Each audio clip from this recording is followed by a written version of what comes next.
Et bien bonsoir à toutes et à tous, c'est Taka et aujourd'hui comme vous pouvez le voir sur votre écran, on se retrouve du coup pour une nouvelle vidéo en IRL, voilà, par ce beau jour de pluie, ce beau mercredi pluvieux, donc on se retrouve du coup pour un double unboxing, l'unboxing du coup de mon nouveau micro, le T-Bone SC420 USB Desktop 7.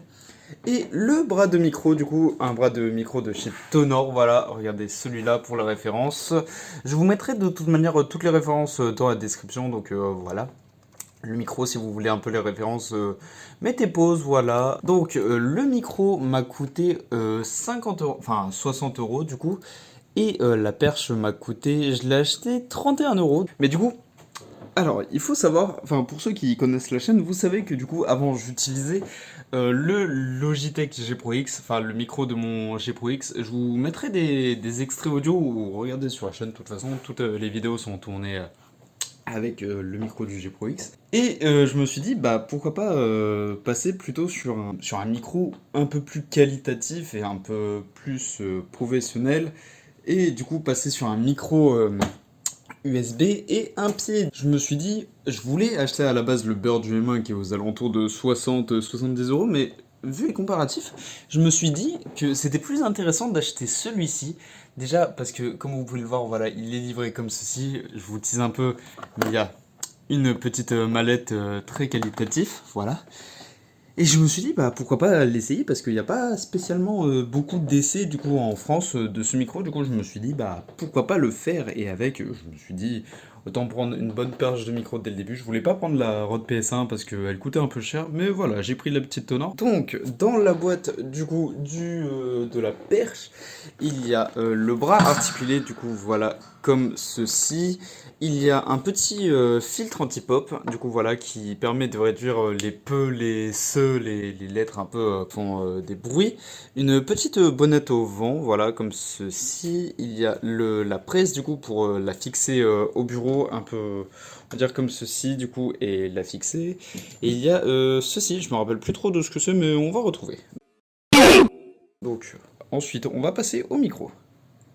Ok, donc une fois du coup la boîte du micro ouverte, on se retrouve du coup avec cette mallette là, qui est plutôt cool, qui fait un peu qualité, voilà, je vais vous montrer un peu aux alentours. Voilà, elle fait un peu plastique, je vous laisse écouter, voilà les petits bruits, un petit peu plastique métallisé, etc. Mais c'est plutôt cool, la boîte est plutôt cool, c'est très utile pour les gens qui bougent beaucoup du coup, et qui veulent emmener en déplacement leur micro, donc voilà, on ouvre, oh, ok, très stylé. Donc déjà quand on ouvre, voilà, on tombe directement à l'intérieur sur le micro, donc qui est ici, qui est, ma foi, plutôt lourd. Il est pas spécialement lourd de fou, mais il est cool, il est plutôt lourd.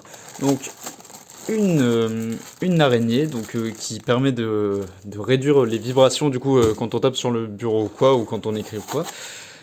Une bonnette, une petite bonnette, le câble USB vers comment ça s'appelle, vers XLR, donc voilà.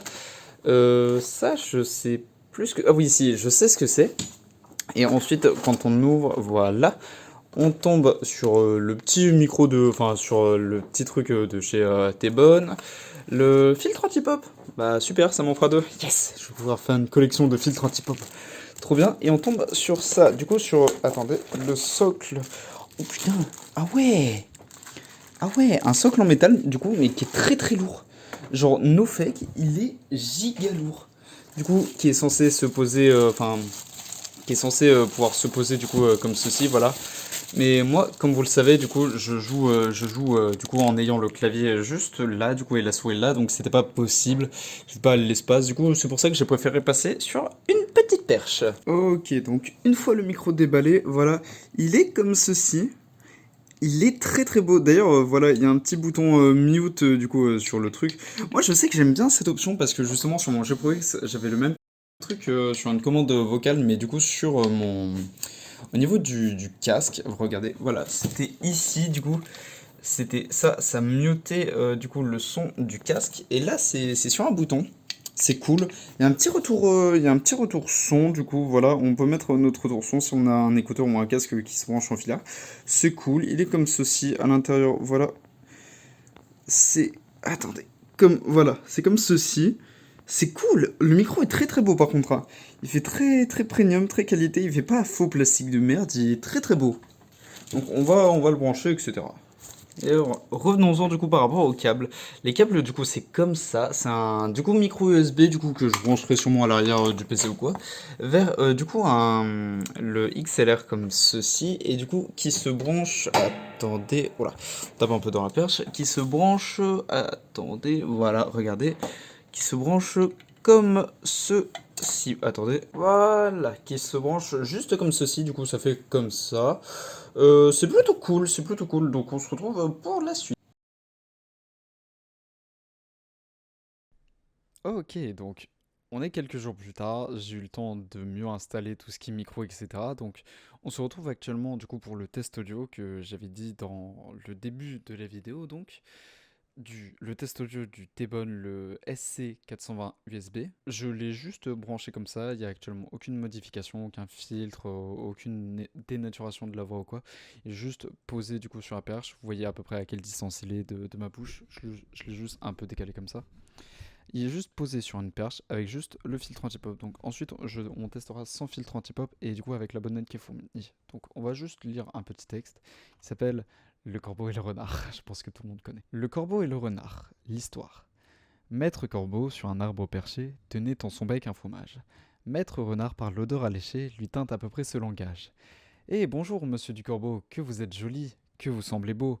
Sans mentir, si votre ramage se rapporte à votre plumage, vous êtes le phénix des hôtes de ces bois. À ces mots, le corbeau ne se sent pas de joie. Et pour montrer sa belle voix, il ouvre un large bec, laisse tomber sa proie. Le renard s'en saisit et dit Mon bon monsieur, apprenez que tout flatteur vit aux dépens de celui qui l'écoute. Cette leçon vaut bien un fromage sans doute. Le corbeau, honteux et confus, jura mais un peu tard qu'on ne l'y prendrait pas. Ok, donc deuxième test, on est toujours à peu près à la même distance du coup. Vous voyez, il y a actuellement du coup une bonnette. On va continuer à lire le renard et le corbeau parce que bah, c'est cool. Donc, Maître Corbeau sur un arbre perché tenait en son bec un fromage. Maître Renard par l'odeur alléchée lui tint à peu près ce langage. Eh bonjour monsieur du Corbeau, que vous êtes joli, que vous me semblez beau.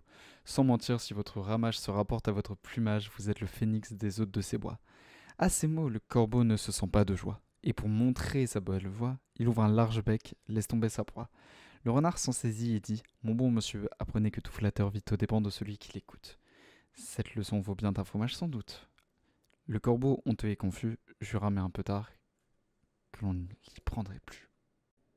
Ok, donc troisième du coup et dernier test audio, donc on se retrouve avec juste le micro simplement, genre juste du coup sur la perche, sans filtre anti-pop, sans bonnette ou quoi, sans rien du tout, il y a vraiment, actuellement c'est naturel, naturel, naturel. C'est juste, on va dire, si vous voulez le poser sur une perche et juste l'avoir comme ça, que vous voulez pas d'accessoires, filtre anti-pop, de bonnette anti-vent ou n'importe quoi, ce sera juste avec un shock mouse du coup, ce qui est logique pour le tenir du coup.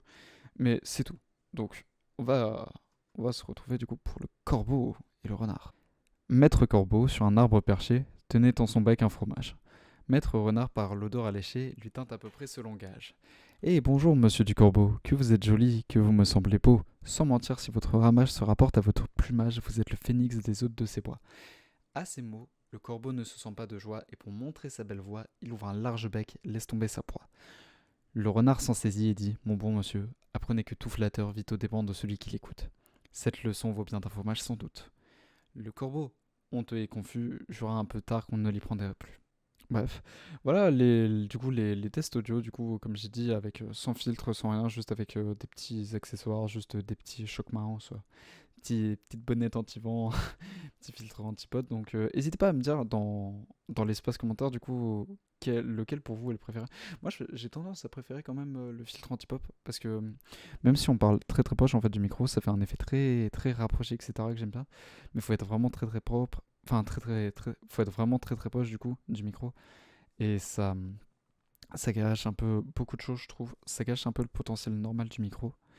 Et même il y a beaucoup de gens qui aiment pas. Et je préfère quand même avoir le filtre anti-pop parce que du coup ça réduit tout ce qui est son en S, etc. Et en P, en feu, etc. Et c'est plus agréable, je trouve, et ça évite de taper trop dans les aigus. Bref, dites-moi ce que vous en avez pensé en commentaire.